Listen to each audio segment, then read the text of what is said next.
नमस्कार दोस्तों, मैं हूं अनुज और आप देख रहे हैं हमारा चैनल ओशवा, जिसमें हम बात करने वाले हैं मूल विधि के अंतर्गत भूमि सुधार 1950 की।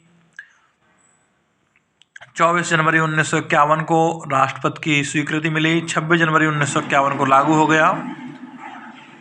उत्तर प्रदेश जमींदारी विनाश एवं भूमि व्यवस्था अधिनियम 1950 शहरी क्षेत्रों को छोड़कर समस्त उत्तर प्रदेश में लागू है। राज्य सरकार द्वारा भूमि विध में निहित कब हुआ? 1 जुलाई 1952 को। इसका उद्देश्य था जमींदारी का उन्मूलन और भूमि सुधार। जोतदारी की 14 किस्मों को समाप्त कर 4 श्रेणियों में बांटा। कौन कौन श्रेणियाँ थीं? भूमिधर, सीरदार, असामी और आदिवासी। भूमिधर जो होते थे वो संक्राम में अधिकार हैं, इनको उच्च किस्म के अधिकार इनको प्राप्त हैं। सीरदार ये संक्राम में अधिकार नहीं है इनको। असामी अस्थायी खेती करते थे। और आदिवासी जो होते थे वो जमींदारों की मर्जी पर जोतों पर कब्जा करते थे।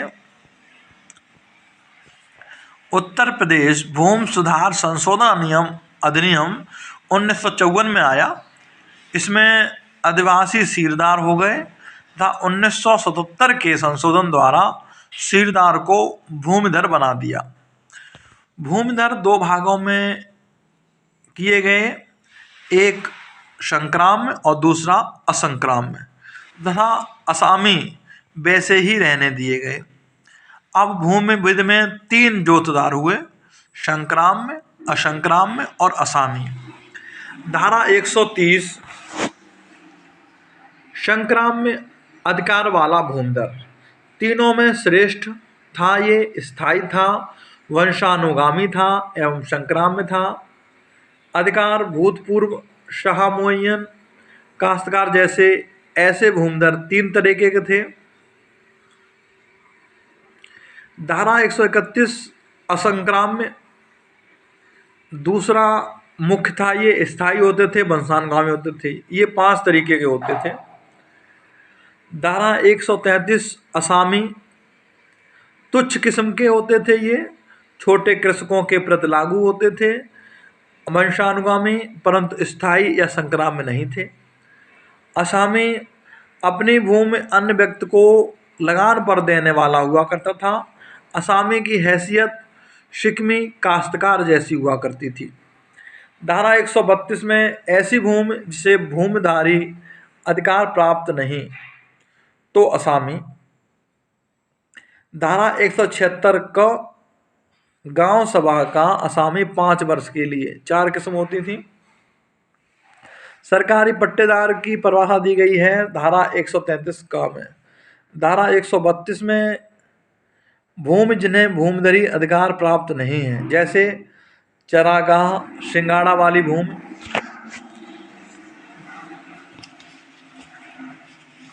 आगे देखिए, 12.5 से 1/2 एकड़ से अधिक भूमि का उपयोग कृषि कार्य के लिए ही किया जा सकता है।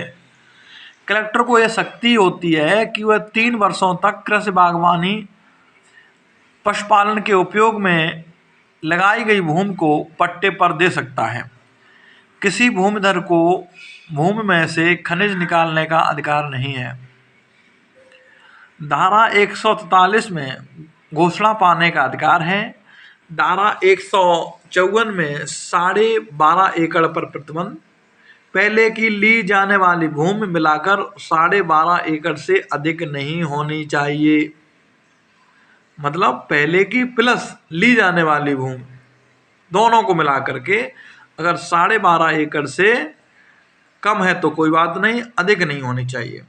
विदेशी नागरिक के भूमि अर्जन पर रोक है। उल्लंघन अंतरण को शून्य बना देगा। SC/SC को ही भूमि दे सकता है।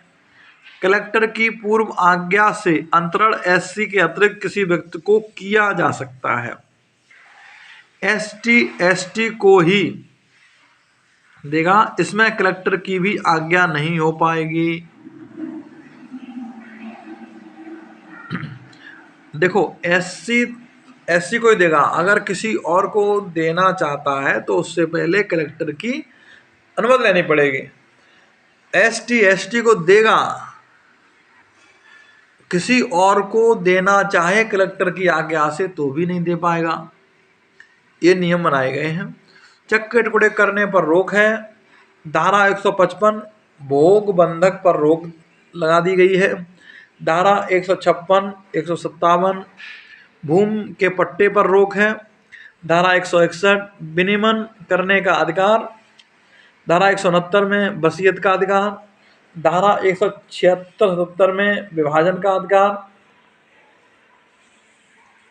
भूमियों का बंटवारा करने के लिए मुकदमा दायर। हर एक मुकदमे के लिए संबद्ध गांव को पक्षकार बनाया जाएगा। राजस्व न्यायालय में सहायक कलेक्टर प्रथम श्रेणी के यहाँ बाद प्रस्तुत होगा। धारा 199 में बेदखल न होने का अधिकार दिया गया है। राज्य में सबसे कम भूमि असामी जोतदार के पास होती है। धारा 146 में भूमि के उपयोग के बारे में बताया गया है। उल्लंघन के परिणाम क्या हैं इस नियम में, इस अधिनियम में? पहला क्या होगा? बेदखली। दूसरा परित्याग। जोतगत भूमि का उपयोग निरंतर 2 फसली वर्षों तक न करने पर सामान्यतः असामी अपनी भूमि पर पट्टा नहीं करा सकता। असामी अपनी जोतगत भूमि का इस्तीफा दे सकता है।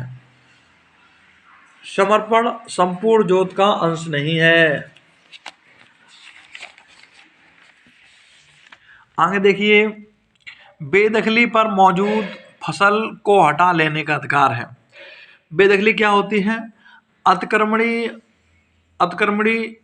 बेदखली, ग्राम पंचायत भूमि से बेदखली, असंक्राम्य अधिकार वाले भूमिधर की बेदखली, असामी की बेदखली, टोंगिया भूमि का असामी यदि भूमि का उपयोग कृषि फसल उगाने के अलावा किसी अन्य प्रयोजन के लिए करता है तो ये सब बेदखली के लिए नियम लागू होंगे। 1 जुलाई 1952 को जमींदारी समाप्त कर दी गई थी। नंबर 1 गांव सभा। दूसरा गांव पंचायत की स्थापना यूपी में हुई। पंचायत राज अधिनियम 1947 के अंतर्गत हुई। आबादी 250 या इससे अधिक है तो गांव सभा। कार्यकारिणी समिति होगी तो गांव पंचायत। उत्तर प्रदेश जमींदारी विनाश एवं भूमि व्यवस्था अधिनियम द्वारा गांव में 2 और संख्याओं की स्थापना हुई, गांव समाज और दूसरा भूमि प्रबंधक समिति। ग्राम पंचायत के लिए न्यूनतम जनसंख्या 250 से बढ़ाकर 1000 कर दी गई। ग्राम पंचायत बैठक, इसमें होगा खरीफ बैठक और रबी बैठक। अब ग्राम पंचायत में 9, 11, 13 या 15 सदस्य होते हैं। ग्राम पंचायत अपनी प्रथम बैठक से 5 वर्ष तक बनी रहेगी। ग्राम पंचायत का प्रधान और उप प्रधान क्रमशः भूमि प्रबंधक समिति के सभापति एवं उपसभापति होते हैं। इस समिति को अलग से अपना अध्यक्ष बनाने का अधिकार नहीं है। ग्राम पंचायत लेखपाल पदेन भूमि प्रबंधक समिति का मंत्री होता है। देखिए, मालगुजारी के बारे में समझ लीजिए क्या होता है। ऐसा कर जो भूमि पर उसकी उपज पर लगाया जाता है और यह सरकार को इसलिए दे है कि वह सब भूमि का अधिपति है।